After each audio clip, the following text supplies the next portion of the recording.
Few aspiring authors have much affection for the agents and publishers who have rejected them countless times for seemingly no good cause. I can't say I'm much different, but I have recently developed a great sense of empathy for the gatekeepers of the industry.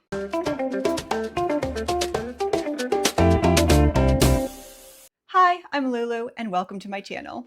Publication, the lofty dream of every aspiring writer. One day, we tell ourselves, our work will be in bookstores alongside Catcher in the Rye, The Man in the Iron Mask, and To Kill a Mockingbird. Then we can quit our jobs to write full-time and go on book tours, speak to packed auditoriums, and become household names. Maybe those names will one day go on to become adjectives like Shakespearean, or Dickensian, or Seussian. Alright, just to humor me, let's all take a vote on how to take my last name and turn it into an adjective. Oberkotterian.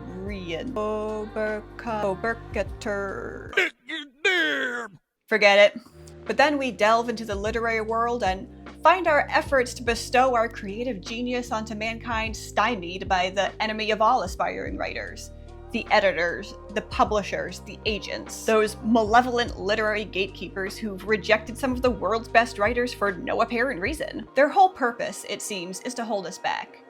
Without them standing in our way, all our dreams would come true. They are the villains of our writing journey. That's why I started picking up self-published books whenever I could.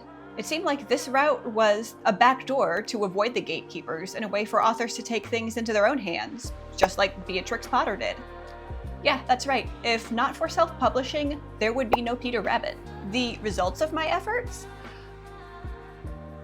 I hate to admit this, but I now have a lot of sympathy for those malevolent gatekeepers. By no stretch am I saying that every self-published book I've read is bad, nor that every traditionally published book I've read is good. You just have to look at my backlog of videos to see that is not the case. Neither am I giving up on self-published books, not by a long shot. But with every book I've delved into, I've gotten a better idea of what it's like for agents and publishers to slog through manuscript submissions looking for that one gem in the pile. Some were pretty good, even if they need a little polish. Some were brilliant diamonds in the rough. Emphasis on rough. And some were of such poor quality that I couldn't force myself to finish them. Basically, I was reading from a slush pile.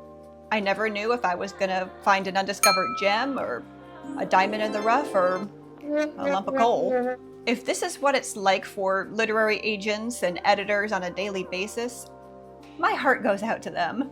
Now, when I look at my own manuscript submissions that will one day reach their desks, I realize just how far I have left to go. Yes, in their fervor to weed out the duds, the gatekeepers have often unfairly cut down the dreams of many talented authors. And yes, a few duds inexplicably slip through the gates while some excellent books are continually barred from entry. But after a mere glimpse into that oversaturated pool of what seems to be a publishing free-for-all, I have an idea of what it must be like to stand in front of those gates while the hordes try to pour through. Don't get me wrong, I'm still an aspiring author and will probably always see these gatekeepers as the villains. But they're much more sympathetic villains than I'd imagined before. But that's just this writer's opinion. If you disagree, drop a comment, tell me what I got wrong, like and subscribe for more content like this in the future, and I'll see you in the next video.